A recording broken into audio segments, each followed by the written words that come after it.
सुजानगढ़ में RLP supremo Hanuman Beniwal ने Khatri hotel में आरएलपी के विधानसभा क्षेत्र के मुख्य कार्यालय का लोकार्पण फीता काट कर किया। इस दौरान आरएलपी नेता व पूर्व उप सभापति बाबूलाल कुलदीप ने साफा पहनाकर व माल्यार्पण कर हनुमान बेनीवाल का स्वागत किया, जबकि अमृता चौधरी ने हमारा सीएम कैसा हो, हनुमान बेनीवाल जैसा हो के नारे लगाए। कार्यक्रम में सीताराम चौधरी, पार्षद सिराज खान कायम खानी, पूर्व मंडल अध्यक्ष रतनलाल नाइक, विद्या चौधरी, आरिफ खान कायम खानी, लालचंद जोशी, बनवारी गुरु, साबिर अली चौहान, ओम प्रकाश बोहरा, सुनील तिवाड़ी, मुकेश गोयल, तीर्थराज, दीनदयाल श्योता, तनवीर चागला, अनिल स्वासिया, दीपक धवल, राजकमल बोहरा, राम निवास तेतरवाल, भागीरथ बिजानिया, मनोहर नायक, हनुमान डाका सहित सैकड़ों की संख्या में कार्यकर्ताओं ने हनुमान बेनीवाल का स्वागत किया। मीडिया से बातचीत करते हुए हनुमान बेनीवाल ने कहा कि पिछली बार सुजानगढ़ विधानसभा क्षेत्र में सिंपैथी की लहर थी, लेकिन इस बार क्षेत्र में जनता ने ठान लिया है कि वो आरएलपी का विधायक सुजानगढ़ से बनाएगी। बेनीवाल ने दावा किया कि सभी संभागों में हम अच्छी सीटें लेकर आएंगे और चूरू जिले में 6 से 6 सीटें जीतेंगे। उन्होंने कहा कि कांग्रेस के 92 विधायकों का इस्तीफा नाटक था, क्योंकि एक ही कागज पर 92 विधायक कभी इस्तीफा नहीं देते। इन्होंने केवल जनता को मूर्ख बनाने का काम किया, जबकि नियमानुसार एक एक विधायक को जाकर विधानसभा अध्यक्ष को इस्तीफा देना था। उन्होंने कहा कि जब ये बात बाद में बीजेपी को पता चली तो उन्होंने अखबार में फोटो छपवाने के लिए बेवजह मुद्दा बनाया। वहीं हनुमान बेनीवाल ने बीजेपी की प्रदेश भर की राजनीति पर तंज कसते हुए कहा कि भाजपा की हालत है कि एक दुल्हन है और 13 दूल्हे हैं। अब भाजपा कौन सी बारात कहां ले जा रही है ये किसी को पता नहीं है। उन्होंने कहा कि जल्द ही हम लोग चूरू जिले में बड़ी रैली करेंगे और सूबे की गहलोत सरकार व केंद्र की मोदी सरकार को मुद्दों पर घेरने का काम करेंगे। उसके बाद सांसद हनुमान बेनीवाल रैली के रूप में डीजे की अगुवाई के साथ 4 नंबर फाटक के पास स्थित तेलियान मैरिज हॉल जुलूस के रूप में पहुंचे और सामूहिक विवाह कार्यक्रम में शामिल हुए। बेनीवाल की रैली और कार्यक्रम से सुजानगढ़ में एकाएक राजनीतिक माहौल काफी गर्मा गया है। आप भी देखिए कांग्रेस और बीजेपी पर किस प्रकार से आरएलपी सुप्रीमो हनुमान बेनीवाल ने करारे तंज कसे। पार्टी ने उपचुनाव के अंदर सुजानगढ़ के अंदर जबरदस्त प्रदर्शन किया। हमारे सीताराम जी 30,000 ज़्यादा वोट लेके यहाँ भारतीय जनता पार्टी कांग्रेस को कड़ी चुनौती दी थी। उस समय सहानुभूति की लहर चली, हम चुनाव नहीं जीत पाए, लेकिन राष्ट्रीय लोकतांत्रिक पार्टी का कल स्थापना दिवस था, 4था स्थापना दिवस, और आपने देखा होगा कि राजस्थान के अंदर किस तरह जवान, किसान और 36 कौम के लोगों ने जिस तरह आरएलपी को समर्थन दिया। 33 जिला मुख्यालयों के साथ करीब 300 जगह से ज़्यादा कार्यक्रम राजस्थान के अंदर हुए। बाइक रैलियों के साथ सामाजिक सरोकार से जुड़े कार्यक्रम। और इस प्रदेश में अगर विपक्ष की भूमिका कोई निभा रहा है तो राष्ट्रीय लोकतांत्रिक पार्टी कांग्रेस के खिलाफ सड़क पर लड़ रही है। बीजेपी ने कांग्रेस से हाथ मिला लिया राजस्थान के अंदर।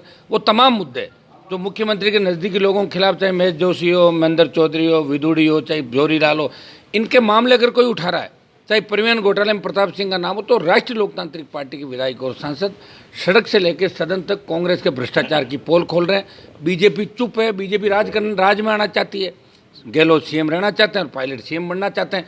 और दिल्ली में भी जब चाहे किसान विरोधी तीनों बिल आए, हमने मोदी की सत्ता को छोड़ा और अग्निपथ योजना लेके आए, तो देश का एकमात्र सांसद शायद आरएलपी का सांसद, नागौर का सांसद था, जिसने सड़क से लेकर सदन तक, लोकसभा तक इस अग्निपथ का विरोध किया। और जोधपुर में 2 लाख जवानों की रैली करके दिल्ली को संदेश दिया कि अग्निपथ को वापस आपको लेना ही पड़ेगा, सेना को ठेके पर नहीं देने देंगे। पेट्रोल डीजल सहित तमाम जो महंगाई बढ़ रही देश के अंदर, इसका भी विरोध अगर कोई करा तो नागौर का एकमात्र सांसद इस राजस्थान के लंबित मुद्दों को लोकसभा में समय समय पर उठा के राजस्थान के हितों की पैरोकारी वहाँ पे कर रहा है। और स्टेट के अंदर विपक्ष की भूमिका राष्ट्रीय लोकतांत्रिक पार्टी निभा रही। सुजानगढ़ के अंदर हम 23 का चुनाव जीतेंगे निश्चित रूप से। यहाँ जो जोश जुनून जवानों, किसानों के अंदर, उन्होंने कमिटमेंट उस समय कई लोगों ने मेरे से किया था कि हनुमान जी, उपचुनाव के अंदर कई हमारी मजबूरियां हैं, सरकारी तंत्र, सारा सिस्टम, लेकिन 23 के अंदर हम वादा करते हैं कि आपको सीट जीता के देंगे। मुझे पूरा भरोसा है कि सुजानगढ़ भी जीतेंगे। चूरू की 6 में से 6 सीटें राष्ट्रीय लोकतांत्रिक पार्टी जीतेगी, मारवाड़ जीतेगी, गंगानंद मानगढ़ से लेके तमाम वो इलाके। और आपने देखा होगा कि बाई इलेक्शन के तो उदयपुर डिवीजन में बीजेपी को 4थे नंबर पर आरएलपी ने धकेल दिया था बल्लभनगर के अंदर।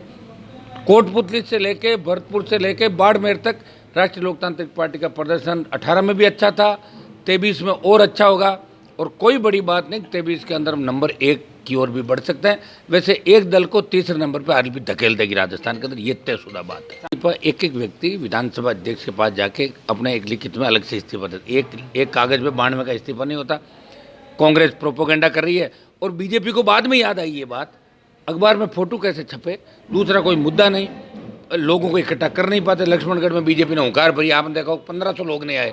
हुंकार, ये मेरे से हुंकार का नाम सीख गए कि हनुमान जी की हुंकार, हर कोई कह रहा हुंकार भर रहे हैं, तो पहले भर लेते ना, कौन मना कर रहा था आपको।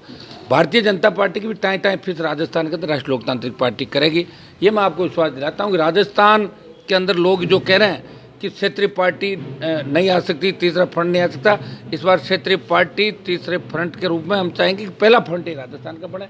जवानों ने कमान संभाल ली है और जवानों के अंदर जो जोश और जुनून है, ये 23 के अंदर बड़ा परिवर्तन राजस्थान के अंदर करे। दुल्हन एक दुल्हन 13 लोग हैं बीजेपी में, तो कौन किसकी बारात लेके जा रहा है मुझे ये पता नहीं। बिना दूल्हे की कोई बारात हुई क्या, बताओ मुझे। बिना दूल्हे की बारात है। और कांग्रेस का मैंने बता दिया हाल जो है, हर विधायक अपने इलाके का मुख्यमंत्री खूब लूट खसोट कर रहे हैं कांग्रेस के, जितने भी सीएम के करीबी विधायक है, और सारी ब्यूरोक्रेसी राज चला रही है। आप देख रहे हो किस तरह के हालात राजस्थान के अंदर, अपराध के अंदर 1 नंबर राजस्थान आ गया। कहाँ हमारा राजस्थान 23 में पायदान होता था, किसान आत्महत्या कर रहा, बेरोजगार आत्महत्या, कोई सुरक्षित नहीं, थाने सुरक्षित नहीं, एम्बुलेंस सुरक्षित नहीं, बालिकाओं के साथ बलात्कार की घटनाएं। राजस्थान के सर पर जो बदनामी का टीका लगा, उसे राष्ट्रीय लोकतांत्रिक पार्टी धो देगी। और आगामी दिनों के अंदर चूरू में बड़ी रैली का जल्दी हम घोषणा करेंगे। अग्निपथ और तमाम जो राज्य की योजना है और दिल्ली की योजना है, इनके खिलाफ चूरू के अंदर बड़ी रैली 3 से 5 लाख लोगों की आगामी दिनों के अंदर आप देखोगे। और उसके बाद हम राजस्थान में 1 दर्जन रैलियाँ, यात्राएं, और कांग्रेस सरकार को घेरेंगे और दिल्ली को भी घेरेंगे, और मोदी और अमित शाह को भी चैन से नहीं बैठने। सरचार्ज के नाम से, कभी दूसरे सरचार्ज के नाम से बढ़ाते रहते हैं। टोल भी देखिए आप, टोल टैक्स ले रहे हैं, रोड टैक्स ले रहे हैं और सेस ले रहे हैं, पेट्रोल डीजल 3 लेयर का टैक्स ले रहे हैं जनता से। 100 रुपये डीजल पेट्रोल चला गया। बिजली फ्री होनी चाहिए, किसान की बिजली अगर फ्री हो जाए तो 8 से 10 हज़ार करोड़ के रेवेन्यू की आवश्यकता है। 20 हज़ार करोड़ का रेवेन्यू तो दारू से कमाती है सरकार, अगर उसमें से 10 हज़ार आप दे दो तो किसान की फ्री बिजली हो सकती है। गैर उपभोक्ताओं को आधी दर पर बिजली मिलनी चाहिए, फ्री पानी होना चाहिए, फ्री शिक्षा होनी चाहिए। आप राइट टू हेल्थ तो ला रहे हो, लेकिन अस्पताल के अंदर डॉक्टर नहीं है, जांच करने की मशीन नहीं है। आप सुजानगढ़ के अंदर अगर आदमी को बीमार हो जाए, हार्ट अटैक हो जाए, तो उसको कहाँ लेके जाओगे आप? या तो सीकर या जयपुर लेके जाओ, स्पेशलिस्ट नहीं है, ब्रेन के स्पेशलिस्ट नहीं है। तो पद सरकार को बनने चाहिए, खाली पदों को बनने की मांग को लेके। और तमाम जो मुद्दे हमारे थे, कर्ज मुक्त किसान, फ्री बिजली, टोल मुक्त राजस्थान, मजबूत लोकायुक्त और रोजगार, इनको लेके आरएलपी बड़े आंदोलन राजस्थान में शीघ्र करेगी। कोरोना की वजह से 2 साल हमने जनता के स्वास्थ्य का ख्याल रखा, और उसके बावजूद कांग्रेस और बीजेपी की लापरवाही से, दिल्ली और स्टेट की लापरवाही से लाखों जवान इस देश के अंदर कोरोना की दूसरी लहर के चपेट में ऑक्सीजन के अभाव के अंदर आ गए थे। और लंपी के अंदर हमारी गौ माता ने दम तोड़ दिया। गाय के नाम पे वोट लेने वाली भारतीय जनता पार्टी चुप रही। आरएलपी ने ही लोकसभा में लंपी का मामला उठाया, विधानसभा के अंदर भी राष्ट्रीय लोकतांत्रिक पार्टी गौ माता को बचाने के लिए पुरजोर तरीके से मामले। 30 कौम के नेता राष्ट्रीय लोकतांत्रिक पार्टी के सुप्रीमो हनुमान जी बेनीवाल साहब आप सुजानगढ़ पधारे। तेलियान समाज के समूह विवाह में वो पधारे, और साथ ही साथ खत्री होटल जो छापर रोड पर है, उसमें आरएलपी पार्टी का मुख्य कार्यालय, जो विधानसभा क्षेत्र का मुख्य कार्यालय रहेगा, उसका भी उद्घाटन हनुमान जी बेनीवाल के कर कमलों द्वारा किया गया। जहाँ तक हनुमान जी बेनीवाल साहब का सवाल है, वो 36 कौम के नेता है, युवा दिलों की धड़कन है, और हर जाति में हनुमान जी बेनीवाल का क्रेज बढ़ता जा रहा है। आज आपने सुजानगढ़ में देखा होगा कि माइनॉरिटी में किस तरह कार्यकर्ताओं में जलवा था। वो एक से बढ़कर एक कार्यकर्ता मीटिंग में आए, स्वागत करने में ताबड़तोड़ भीड़ हो रही थी। आप देख रहे थे खत्री होटल से तो तेलियान समाज का जो विवाह समारोह था, वहाँ तक पूरी रैली थी, मोटरसाइकिल थी, गाड़ियाँ थी, पैदल थे, हजारों की संख्या में युवा कार्यकर्ता थे। तो ऐसा प्रतीत हो रहा है कि आने वाला समय यहाँ सुजानगढ़ विधानसभा क्षेत्र में आरएलपी का होगा। और ये भारतीय जनता पार्टी और कांग्रेस की जिस तरह की जो कार्यकलाप करने का इनका तरीका है, जनता के साथ जो ये पिछले कई वर्षों से शोषण करते आ रहे हैं, कार्यकर्ताओं को जो कार्यकर्ता जमीन से जुड़ा उसको दरकिनार कर रहे हैं, आम कार्यकर्ता की कोई सूझबूझ लेने वाला नहीं है। सिर्फ ये चाहते हैं कि हमें एमएलए बनाते रहो, सभापति बना दो, फिर काम का मत कहो, हमारे से पूछो मत, भ्रष्टाचार की खुली लूट मचा रहे हैं। तो इन सब चीज़ों पर ब्रेक करने वाले राजस्थान में एक ही व्यक्ति है, जिसका नाम है हनुमान बेनीवाल। तरह 24 घंटे जनता के लिए तत्पर रहने वाले हनुमान जी बेनीवाल है। मुझे हनुमान जी बेनीवाल के रूप में कर्मठ नेता मुझे मिल गए हैं और मैं उनके साथ मिलकर मेरी कथनी करने में मैं फर्क नहीं था। न तो मुझे किसी तरह की कोई स्वार्थ की राजनीति करनी है।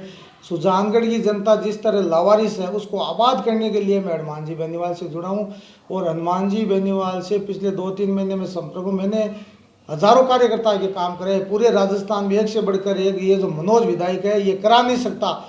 ये 5 बार अगर विधायक बन जाए जो हनुमान जी बेनीवाल से मैंने काम कराए वो काम नहीं। ये मोटरसाइकिल नहीं छुटा सकता, कार्यकर्ता का राशन कार्ड नहीं बना सकता, कार्यकर्ता की सुध बुध नहीं ले सकता, एक 500 मीटर की पाइपलाइन नहीं डला सकता। काय का विधायक है। इसलिए हमने तो 1 साल पहले इसको अलविदा कह दिया और आज हनुमान बेनीवाल से मिलकर मेरे को गदगद हुआ हूँ। और आज मुझे खुशी है कि पूरे सुजानगढ़ में जिस तरह 36 कौम का समर्थन हनुमान जी बेनीवाल को है और हमारे को जिस तरह 36 कौम का आशीर्वाद आज मिला है, हम गदगद है। और आने वाले समय में आरएलपी पार्टी को सुजानगढ़ तो विधानसभा जीतेगी लेकिन चूरू जिले की 6 सीटों पर हम मेहनत करेंगे और इन कांग्रेस और भारतीय जनता पार्टी को आने वाले सरदार शहर के उपचुनाव में बता देंगे कि आरएलपी और हम जो जुड़े कार्यकर्ता क्या कर सकते हैं। तो उनको पता है कि एक जब खेमाराम जी आपको पता भाषण में बोलते हैं अब की बार मेरी बारी है, ये तो बारी है। एक बार खेमाराम जी, एक बार मनोज, इनको तो अंदर बैठ के उन्होंने मीटिंग कर ली कि दूसरा नहीं आना चाहिए, एक बार तू जीत, एक बार ये जनता समझ चुकी है। भाई भतीजावाद जातिवाद की राजनीति नहीं चलेगी। एक चिना भांग नहीं फोड़ सकता, एक जाति से कभी एमएलए पार्षद नहीं बन सकता। जो इनके मन में वहम है वो 36 कौम की जनता अब की बार आरएलपी के माध्यम से इनका वहम निकालेगी। पूज्य संत विज्ञान देव महाराज के जन्मोत्सव के उपलक्ष्य में रक्तदान शिविर का आयोजन भक्तजनों द्वारा ब्लड बैंक में किया गया। शिविर में 30 श्रद्धालुओं ने रक्तदान किया। शिविर को सफल बनाने में जय प्रकाश, मनोज कुमार, मदन लाल, राकेश कुमार सहित अनेक श्रद्धालुओं ने अपना योगदान दिया। सुजानगढ़ कोतवाली पुलिस थाने के सब इंस्पेक्टर दिलीप सिंह ने ताश के पत्तों पर दांव लगाकर जुआ खेलते हुए 8 लोगों को गिरफ्तार किया है।